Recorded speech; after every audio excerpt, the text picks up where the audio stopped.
Building के ऊपर हमारे मिसाइलों पे मिसाइल आने लग गई, उसकी नाजुक हो गई और इधर परिवार वाले भी चिंता में थे।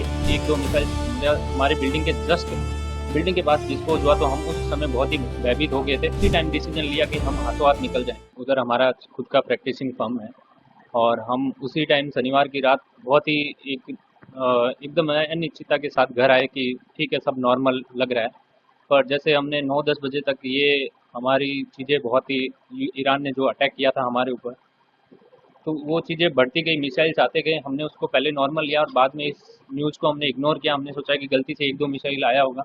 फिर हमने ये 9-10 बजे के बाद कंटिन्यूसली मिसाइल्स आने लगे और एक दो मिसाइल्स हमारे बिल्डिंग के जस्ट बिल्डिंग के पास डिस्पोज हुआ तो हम उस समय बहुत ही भयभीत हो गए थे, क्योंकि हमारे फ़ोन्स के अंदर सायरन बजने लग गए थे, हमारे बिल्डिंग में सायरन बज रहे थे। और उस स्थिति को देखते हुए हम पूरी रात नहीं सो पाए और हमने उसी टाइम डिसीजन लिया कि हम हाथों हाथ निकल जाएं। पर उसी समय वापस एक मिसाइल हुआ और डिस्पोज हुआ तो हमें उस टाइम हम निकल नहीं पाए और हम शेल्टर में चले गए, बेसमेंट में चले गए और पूरी रात नहीं सो पाए। फिर हमने, हमारे बॉस अंशुल जी सेठिया और रितेश जी सारडा ने डिसीजन लिया कि हमें इमीडिएटली यहाँ से निकलना चाहिए। किसी भी हालत में हमें चाहे कितना भी कॉस्ट बियर करना पड़े, कोई भी अमाउंट पे करना पड़े, हम निकलेंगे इस स्थिति से। तो हमने 8 बजे, हमारे राजा जी सेठिया की कंपनी है, तो उन्होंने ट्रैवल बुकिंग करवाई और इमीडिएटली हमें वहाँ से राजा जी ने गाड़ी की व्यवस्था करी और हम करीबन करीबन उस गाड़ी के अंदर 16 घंटे बिताए। 8 बजे से लेकर रात की 2 बजे तक हम उस गाड़ी के अंदर थे। बॉर्डर क्रॉस किया। रवि भाई के पास उस टाइम हम वीज़ा नहीं था ओमान का।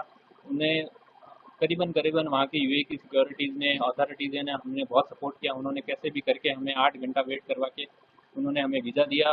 उस वीज़ा के दौरान हम मस्कट एयरपोर्ट तक पहुँच पाए और वहाँ से हम गोवा आए और गोवा से दिल्ली होते हुए हम बीकानेर पहुँच पाए। जी, बहुत ही हालत बहुत ख़राब है और बाकी भाइयों ने बताया है कि पिछले 3 दिन 4 दिन हमारे कैसे रहे हैं। हमारी नींदें नहीं आई, रात रात भर हम सोए नहीं हैं, लगभग 72 आवर्स हम लोग सो नहीं पाए थे।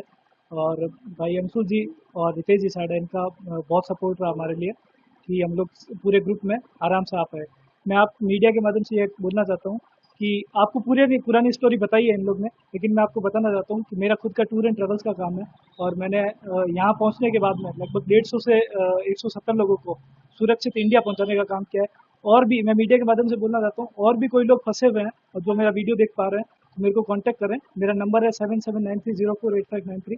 मेरे को रीच आउट करें और मैं ट्राई करूँगा, मेरी साइड से पूरा ट्राई करूँगा कि उनको कैसे सुरक्षित भारत पहुँचा सकूँ। दुबई में रवि पुगलिया बीकानेर से दुबई गया हुआ था, घूमने गया हुआ था। हमारे साथी भी वहीं दुबई ये सब रहते हैं। तो वहाँ का मंजर जो देखने था वो बहुत ही भयानक मंजर था। हम 27-28 की रात को जब ये युद्ध शुरू हुआ तो जेएलटी जो क्षेत्र है वहीं पे बिल्डिंग के ऊपर हमारे मिसाइलों पे मिसाइल आने लग गई और जो यूएई सरकार उसको डिस्ट्रॉय करी थी तो वो आग के गोले निरंतर हम देख रहे थे। तो हम लोग बहुत ही मतलब स्थिति नाजुक हो गई और इधर परिवार वाले भी चिंता में थे कि ये क्या हो रहा है। हालांकि दुबई हमेशा सेफ गिना जाता है, उस शहर की ये कंडीशन देख के सब घबरा गए। हमने डिसीजन लिया कि यहाँ से हमें हर हाल में निकलना चाहिए। हम सुबह होते ही सीधा ट्रेवलर गाड़ी बुक की और एक जो दूसरा देश है ओमान, वहाँ से फ्लाइट पकड़ने के लिए हम 13 घंटे का हमने बाई गाड़ी कार से सफ़र किया और काफ़ी दिक्कतें आई वीज़ा में और में, लेकिन भगवान ने साथ दिया और भगवान के आशीर्वाद से हम गोवा होते हुए दिल्ली होके बीकानेर आ गए और होली परिवार वालों के बीच में मनाई।